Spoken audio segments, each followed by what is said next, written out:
didn't watch a lot of movies this month, and I don't know why. Usually I can get about 15 to 20 under my belt if I'm trying real hard. This month I only watched 10 movies. There's not really a theme to January. I kind of just caught up on things I didn't watch last year.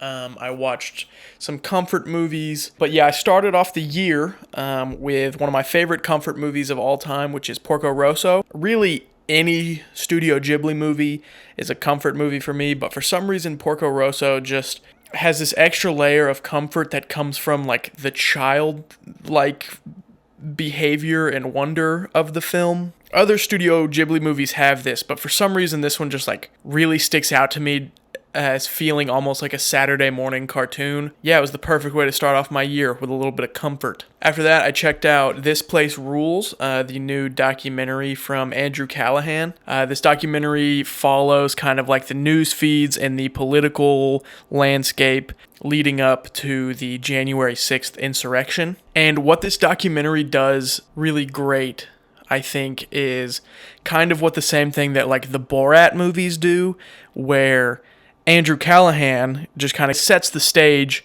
for the subjects of the documentary to kind of make fun of themselves and kind of really be the joke. That works out well for some really great comedy and some really funny bits. There's a specific part with this guy that he keeps meeting with and interviewing. Towards the end, there's a nice little twist that he pulls on this guy that will forever be, I think, one of the greatest moments in documentary history. After that, my wife and I checked out The Menu. There's been a lot of talks about this movie. I see memes and clips of it everywhere, all over Instagram. I think it's a very well-loved movie, and I liked it. I really did. There's not much I can complain other than I feel there's a little bit of unoriginality in it, I guess. This whole eat the rich, let's put them all in the same place and do this really messed up ritualistic type stuff. This was a good spin on that kind of movie. One of my biggest complaints though is I really wish they would have chosen someone other than Anya Taylor-Joy. She, to me, was my least favorite part of this movie. Her character was good, but I don't feel like Anya Taylor-Joy brought anything new to that character or did anything amazing. And I feel like that type of role would have been a real good opportunity for someone lesser known to really shine. Instead, we just got a pretty lackluster performance from Anya Taylor-Joy, who already has a pretty beefy filmography under her belt. After that, I finally watched Tar. Yeah, I know I put out my top 20 of 2022 already, but after watching Tar, I really think Tar might be my number one of last year, because this movie is so good. Oh my gosh. I think Cate Blanchett really pulled out all the stops for this. This is by far her best performance, in my opinion. She's really fighting for that Oscar, and I really hope that she gets it because her performance here is very subtle. A lot of times when you think of Oscar performances, or whenever you see examples of Oscar-worthy performances, you see a lot of yelling and a lot of crying and a lot of screaming, and there is a little bit of that in this performance from Cate Blanchett, but most of it is just very subtle, and it's just down to her facial expressions and body language that she really just nails. I also think the direction and editing are very, very fantastic. The sound mixing is incredible. All the stuff with the score and just how the music is timed with movements and everything like that, I think is really great. This whole movie is kind of just a masterclass in every technical aspect of a film. If you haven't seen Tar, I highly recommend it. And then I followed up possibly one of the best movies I've ever seen with one of the worst, which was Moonfall. I don't know if any of you have ever seen Moonfall. It's not good. It's so bad, but you need to see it. It is the most over-the-top, ridiculous garbage with such a high budget, and yet everything looks like doo-doo. Every actor is really just not, they just don't care. Halle Berry's in it, and she is there for a paycheck. The movie panders to foreign audiences like crazy, because that's how they know they're going to make their money off this thing. It is just so bad. But at the same time, I was sitting there glued to the screen in awe of just how ridiculous this movie was. Because once it did something that I was like, oh, it can't get any more ridiculous than this, it goes like 10 times more ridiculous. There's a whole like B plot with the main character's son that is so forced and you don't care at all. And the actor that plays the son is so bad. You just have to watch it. It's on HBO. Please just go get your buddies together, pop some popcorn, drink some beers, and laugh hysterically at this horrible, horrible movie. Speaking of fun movies, we then watched Megan. I have a whole review of this on my channel if you want to know my full thoughts on that movie.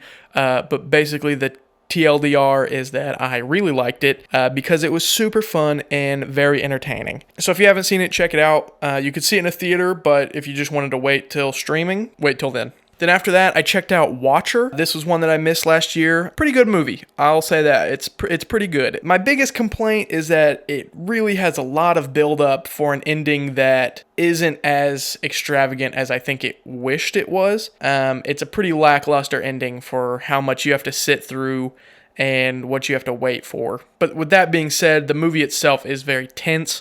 There's a lot of thrilling moments that are played off very well. I think everyone does a pretty good job performance-wise, except the husband. The husband, to me, kind of stood out as, like, not doing that well. I don't know. Overall, it's a good slow burn. I just wish the ending was worth it a little bit more. And then after that, I continued on with some spookies, and I watched Smile. I also missed this last year, so I decided to finally watch it, and I actually really liked it. I know it has a lot of mixed reviews. There's a good 50-50 split of people who really liked it and people who hated it. I think I'm in the really liked it category. I think, what's her name? Kevin Bacon's daughter. I think Sosie Bacon. Is that how you say that? Sosie Bacon. I think she did a great job. The special effects were really good. All of the like horror aspects, like all the spooky imagery and everything was really scary, especially there at the end. It does some stuff that I was not expecting, and some of that stuff is etched into my brain and will be in my nightmares for the rest of my life. I know some of the biggest complaints that people were saying was that they didn't like the fact that it had this social commentary aspect of it while also trying to be a like monster, demon-y horror type of thing. And I can understand where they're coming from, because to me, it really did feel like this movie was trying to be two things at once when it really should have just leaned more towards one or the other.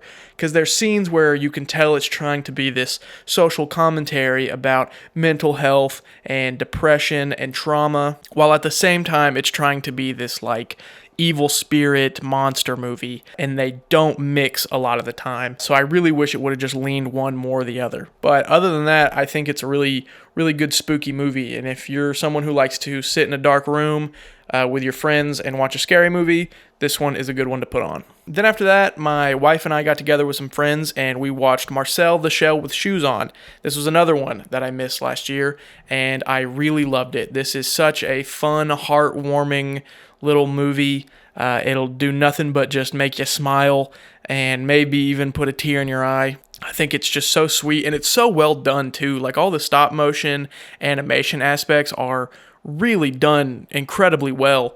I'm surprised at how well they were done. I was expecting like some YouTube level animation here, but they actually did a fantastic job, and I'm glad that they were nominated for Best Animated Feature, because I think it does deserve it. This is one that parents can watch with their kids and they can both get a good laugh out of. I really enjoyed this one, and this will probably be one that I revisit pretty often anytime I need a laugh or need to be cheered up. And then I ended the month with Reservoir Dogs. I got the new 4K restoration version of the movie, and I wanted to see how good it looked. And the 4K transfer of this movie is astonishing. It is really, really beautiful. Reservoir Dogs used to be one of my favorite movies of all time. I mean, it still is, but it used to be like my number one spot of all time.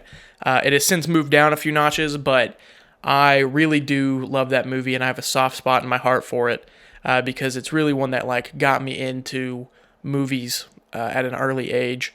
And to see it in such a beautiful 4K restoration was really nice to see. A great way to end my month, I guess. yeah, that's January. Hope you guys have all had a pretty good opening month of the year. I don't know. My name is Cody Metcalf. Thank you for watching.